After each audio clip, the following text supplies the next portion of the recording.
Hello, everyone. Welcome to InFocus YXE. I'm your co-host, Ian Roach. Again this week, after a week off, with me is Ari Avivi. Ari, how are you? I'm good, Ian. How are you? You know, I'm great, bordering on super spectacular. I often complain about how cold it is, with the caveat that the last couple of winters we've been okay, and I think the weather's getting warm, but boy, it was cold this morning. Yeah, my commute to work was cruel. I have to admit. Now I am working from home, but it's just because I didn't have heat on in the basement. So it was a bit of a cruel commute down those stairs this morning. Oh, well, yeah, I actually had to leave to drive my kids to school, and that's chilly. It is. Before we get going, good evening. Thank you, Jennifer, for watching. Loyal Doyle's here, and looks like he's shared it. And it's beautiful shirt day. It is. Ari, I still have your shirt. I haven't returned it, so I'm still wearing it. That's okay. And I see that you went and put one on. I did. And Sylvia says hello to you as well. Hello. Ari, yes. Are we doing a game show tonight? Let's do it. We're going to do it. But before we do, explain to our viewers how it works. This is what's happening. We're going to show you a picture from somewhere around Saskatoon. If you think you know what it is, guess in the comments. First person to guess correctly wins bragging rights. And at the end of the night, based on anybody who's commented on anything during the show, will be entered for a chance to win a prize. So that's what we do. If you want the full and complete rules, you can go to noyxe.com/contest-rules. But if you read all those rules, it all comes down to that Ari and I get to decide exactly who's a winner and who's not a winner. And it's really loosey-goosey these days. So that's the rules and stuff. Should we get the first picture up and then we can talk a bit more? You got it. Here it comes. There it is. There's our first blurry picture. Any idea, Ari? You don't know what they are, of course. That's part of it too. I got no clue at all. And I mean, it is National Cotton Candy Day, so I'm seeing fuzzy, sort of colorful things there. But yeah, I got nothing. It is kind of fuzzy. And you know what? Maybe the last picture that we have, I think the last picture today will look more like cotton candy than this one does. So here it is, first defocusing. And did it change there? It changed a bit, right? Doyle thinks it's snow, but it's not snow. Now, good guess, Doyle. I'm thinking a little Bruce Willis thing here. Like Nakatomi Tower or something? Or? Like I see dead people. I see where you're going with it. Kind of the fuzziness, the blurriness. It could be that, but that is not the case. Oh. So tell us a bit more about is it National or International Cotton Candy Day? It is National Cotton Candy Day. Hold on a second. Let me just pull. I wasn't sure you were going to ask much about it, so I lost my notes. And what happens on National Cotton Candy Day? Well, give me a second to pull up my notes there, Mr. Roach. I'm trying to fill the dead air. I understand that. Here we go. Basically, you basically celebrate cotton candy that's generated notoriety around the world. There's a different reasons why you can't get enough. Of course, the main reason is its incredibly high sugar content as well. And it's actually named by different things around the world, like Barbea Papa in French, or Suskapan in the Netherlands, which actually means sugar spider. Yeah. And it's candy floss in the UK because the Brits have no sense of humor or creativity to name things. Hopefully there's not a lot of Brits watching. Well, they just have a stiff upper lip. They won't be insulted. They'll be fine. There you go. So we got a couple. I think this here, like Ari said snow, and then he said deletes answer. And Hospital Drive, I believe that's the location. But I think I want a bit more detail, Karen. I'm looking kind of for what those things there are called that are at Hospital Drive. And I paused it there for a second. We're going to go forward. Oh, I know. Okay, I got those. So when I was growing up, you could get pink candy floss. You can get like any color. Now you can get any color now. Yeah, it's just whatever dye you put in. You know, red sorbet number 4 that causes all sorts of ADHD in kids, but it's not the sugar; it's just the dye, right? And it's amazing how they make it. I don't understand the science behind it, but it's incredible. Just pour a little powder in and spin this thing around, and just kind of. It's just one great big static energy ball. And there's actually like videos online of like candy cane artists who create these incredible things. Yeah. Now we're gonna have to take a look. Go down that YouTube rabbit hole. Yep. Doyle, old hospital entrance. That's kind of the area, but I'm looking for one of possibly two names for what we see here. But yeah, you're right. I did learn that at one point that actually through one of this area here used to be one of the old Métis wagon truck trails as well. But yeah, we're certainly close. Karen and Doyle are close. There it is. There's the finale. So that's it. What are these called?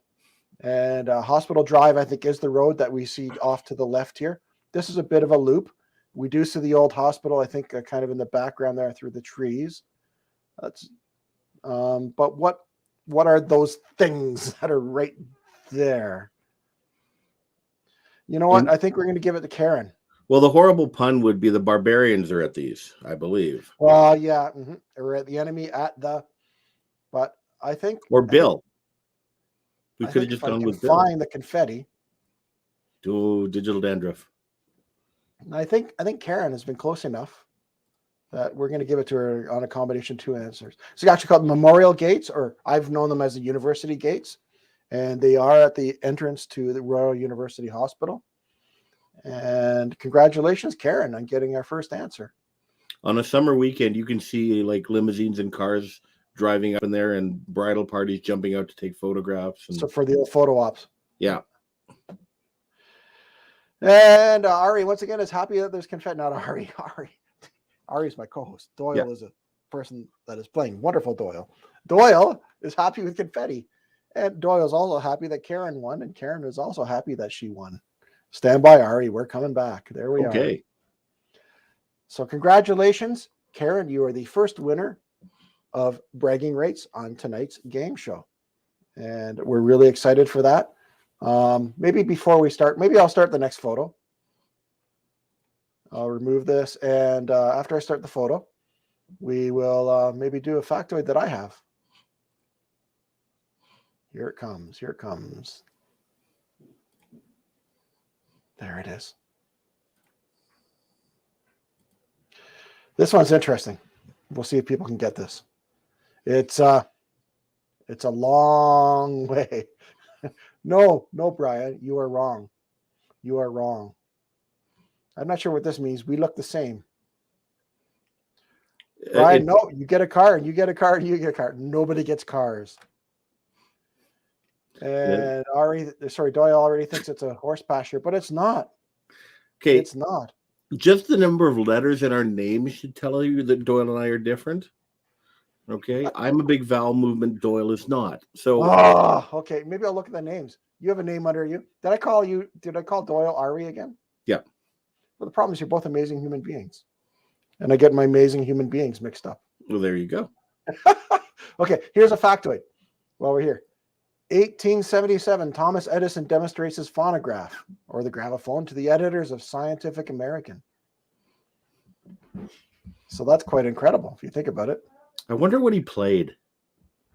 So that comes up with I'm curious. I'm probably sure we could find out. But that brings up the question, what album or song do you have fond memories of listening to on vinyl? And I'll go first. I'm not sure if it's fond memories so much, but the first vinyl I owned was Supertramp, Breakfast in America. Oh, such a great album. It was amazing at the time. That was really cool. And I played it on my sister's. It was white. It was a Lloyd's, Lloyds, Lloyd's record player. It was white. Came with weird speakers. Trooper Hot Shots, if we're talking vinyl. Trooper Hot Shots? Yeah, and I remember it was a white cover. It had actually bullet holes in the cover. So to open it up, you put your fingers. Yeah, Canada's Trooper. Boys in the bright white sports car. Ari, we have some guests here. Brendan is saying the Saskatchewan Psych Ward. I can see how you would think that's it, but it's not. Doyle thinks it's Ari and I. I think that's probably reference to me getting your names mixed up. Yeah. That's not it. Meewasin Trail. There might be a part of Meewasin Trail that goes to here, but that's not the Meewasin Trail. Certainly not the answer we're looking for. Jen's thinking it's the entrance to Sutherland Dog Park. And Ari, this is Doyle's answer here too, saying a nice save for getting your names confused. Ari and you. No, it's not the two of us. Good guess though, Brandon. Saskatchewan Psych Ward is another guess here. It's not it. Oh, Smoking in the Boys Room. That would be Doyle's vinyl. That's an album. Yeah. Smoking it. Is that a song or was that the name of the album or a song on the album? It's a good question. Maybe Ari will. maybe Doyle will fill us in. Furdale. Furdale is not what it is. Brian thinks it's the best. That's not quite correct as well. So I stopped it there, paused it. We'll let it play out. So just a reference point, Smokey in the Boys Room was on the Motley Crue album Theater of Pain, released in 1989. 1989. Where was I in 89? I think I was at York University at the time. So there it is. There's the final. So we can see what it is now. It's in the distance. And it's time. It's time for the confetti. There it is. And the winner is, I think you got a right answer last. There it is. Wanuskewin. That's it. Wanuskewin Heritage Park is the correct answer. And Dayton is our winner of bragging rights for photo number 2. I actually thought that said Deb at first, and then I was like, wait a minute. Deb's coming on to do stand-up comedy at my show one of these days, but no, it's Dayton. You have to take that up with Deborah. So congratulations. Way to go, Dayton. I'm going to try and turn that off. Yeah, so one of the reasons I picked this is there was a story in the news a week or two ago that they found, I'm going to try and get it right here. I believe it was the first, and we're coming back on here, Ari, just so you know it. They found first petroglyphs in the area that were known to exist. And basically the story is they're bringing bison back to the area around Wanuskewin, and the bison, through their irritating or agitating the land, revealed 3 or 4 petroglyphs. And they didn't know they were there, and they found them, and they're thousands of years old. And they have actually one on display that's inside there. One was small enough as a boulder. It's about, that big, maybe a bit bigger. And they have it on display in Wanuskewin now for people to look at. And I just thought that was a really cool story. So, I haven't seen it yet, but I wonder if it's like the same kind of idea as like Egyptian hieroglyphics, where there's pictograms and stories, and there's a meaning to it. Like, is it like maybe just a shopping list, or is it something more important? Like, you always wonder. Yeah, the one I saw is it's vertical and horizontal lines, almost like a grid pattern on it that's carved in it. And I'm not clear. I have to read more about what the meaning of that is or what it means. But either way, it's incredible, and it's incredible how the bison kind of found it in a roundabout way. Yeah, so I thought that was interesting. Yeah. It's a neat bit of fate there. Doyle saying thank you, Ari, for 1989. Oh, that was a long time ago. And Brian says me flossing. I'm not sure what that is. Is that a guess for the picture, or is that the name of an album? I'm not sure, Brian. Thanks for watching, Brian. Really appreciate you coming on and watching. I hope you're not doing the Fortnite flossing. That's an image that I never want to see again. No. A Fortnite flossing. I have no idea what you're talking about. But have you never seen the Fortnite? It's a game, right? And then they do the characters do this dance thing that kind of looks a bit like an epileptic seizure matching with mixing a drink. Like it's a really weird sort of. Yeah, I can't do it. I'm old. I think my son wasted an entire summer playing that game at one point. Ari, here's our third and final photo. These shows go way too fast. They do. Maybe we have to have 4 photos. Because before I actually made the photos into a video that over, a period of time would defocus, I'd put up a blurry one, take it down, put up a less blurry one. It went a lot longer. But in some ways, in and out. There's other TV to watch. There's probably sports for people to watch. We really appreciate everybody coming here to watch this. Here's another factoid. You found this factoid, Ari. Yeah, it's kind of weird that 1935 Hamilton and Winnipeg were playing for the Grey Cup. That's right. Yeah, it's kind of a weird little thing. But back then it was the Winnipeg Pegs. Yep. And the Hamilton Tigers. The Winnipeg Pegs. They didn't have to go too far for coming up with that name, I guess. I wonder where Blue Bombers came from. Would that have anything to do with I think it probably came with the Air Force. Because there's a lot of Air Force around there, right? There's a base, there's Shiloh, and there's a couple of others. So, and of course, the Hamilton Tigers are now the Hamilton Ticats. I think, which won't last very long. I honestly think. I think there will be some group of animal, tiger advocacy group that will, want them to have a better team or a better name, because the Tiger Cats very rarely win. So If you're going to be called after an animal, you should win. Is that what you're saying? well, at least be higher up on the food chain than a tiger cat. What is a tiger cat? Is that just a tiger? I don't know. Disney's really ruined the entire African savanna for me. It used to be wonderful and powerful and mystique, and now it's just, Mufasa.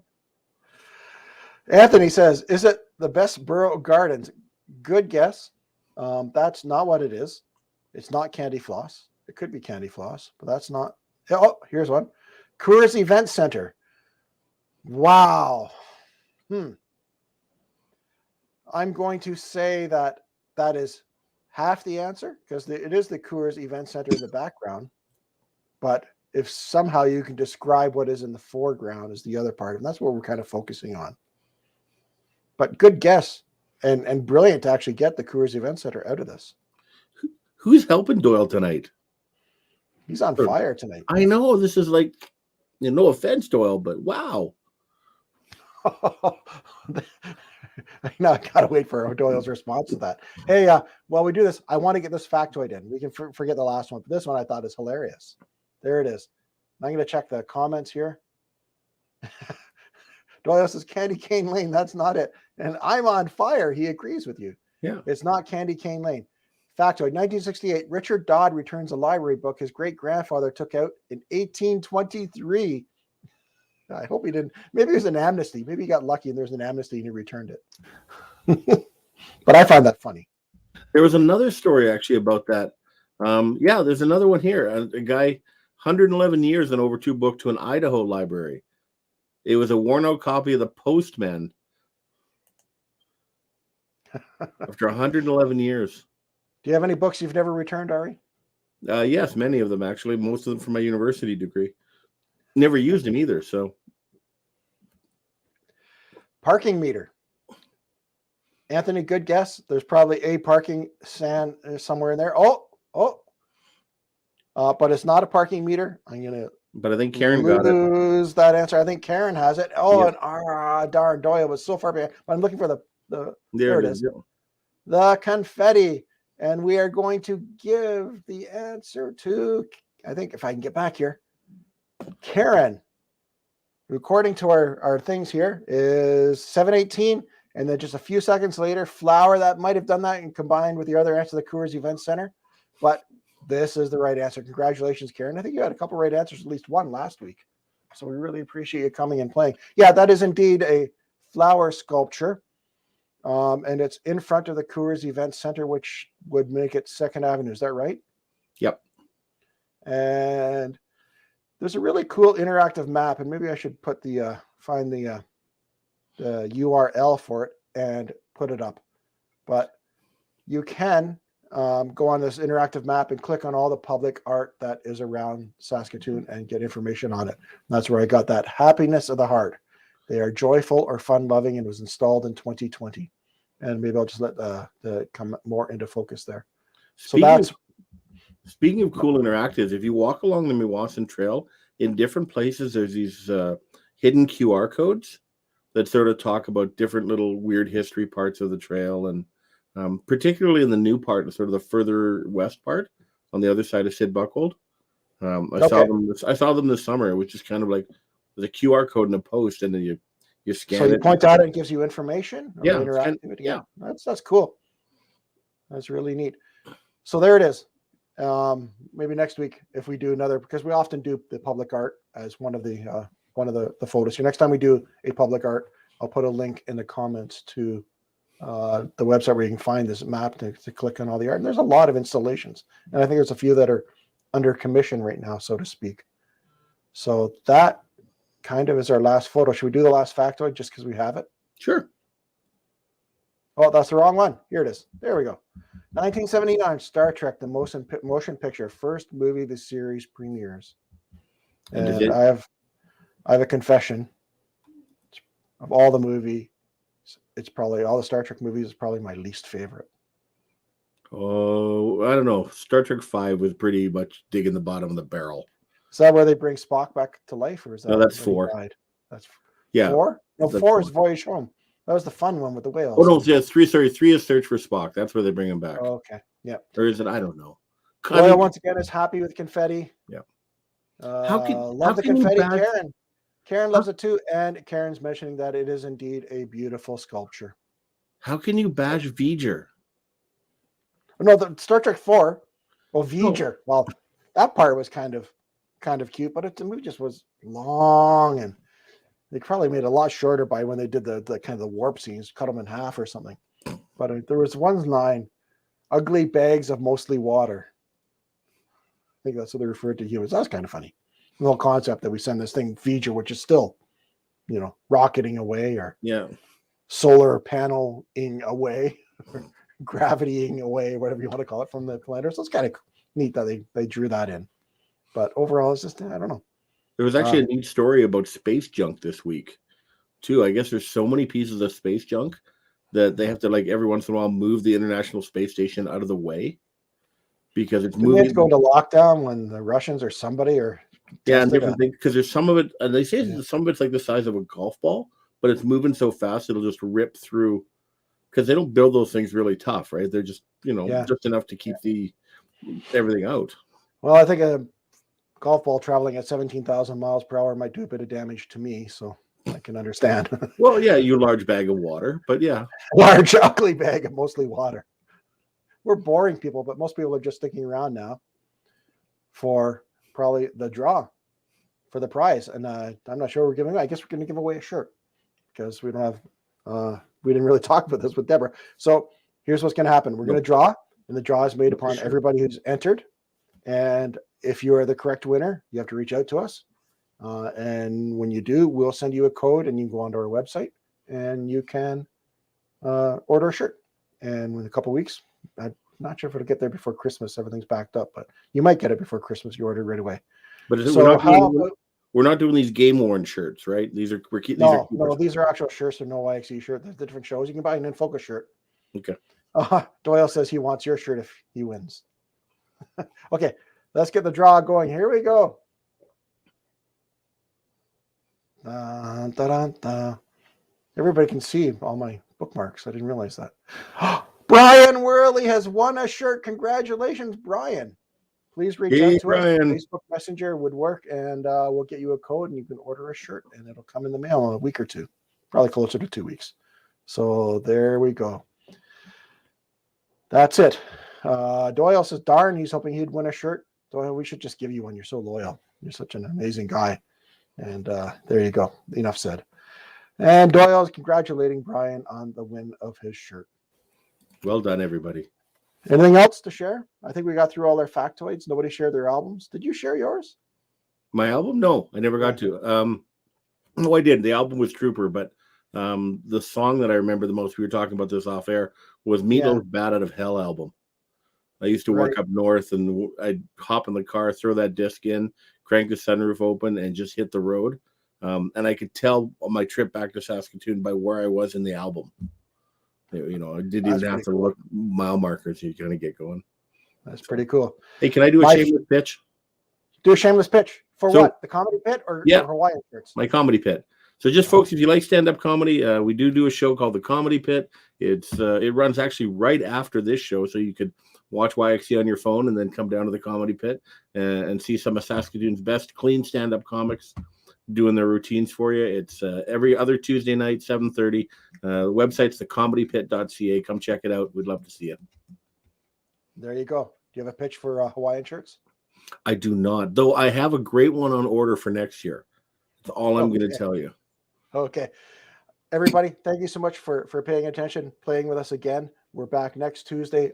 Coming up in about 35 minutes time, it is going to be Green Room YXE with your hosts Leslie Stanwick and Johnny Sinclair. And their guest this week is Jillian Snyder, who wears all kinds of hats in this local music world, but probably mostly best known right now for being a member of the Whiskey Jerks, a local band here playing in Saskatoon. That's their guest. That's coming up at 8 o'clock. And then we're back next Tuesday with another stable of shows. Ari, thank you so much for guest hosting. My pleasure. I'm sure we'll be in touch. We'll get you back again sometime.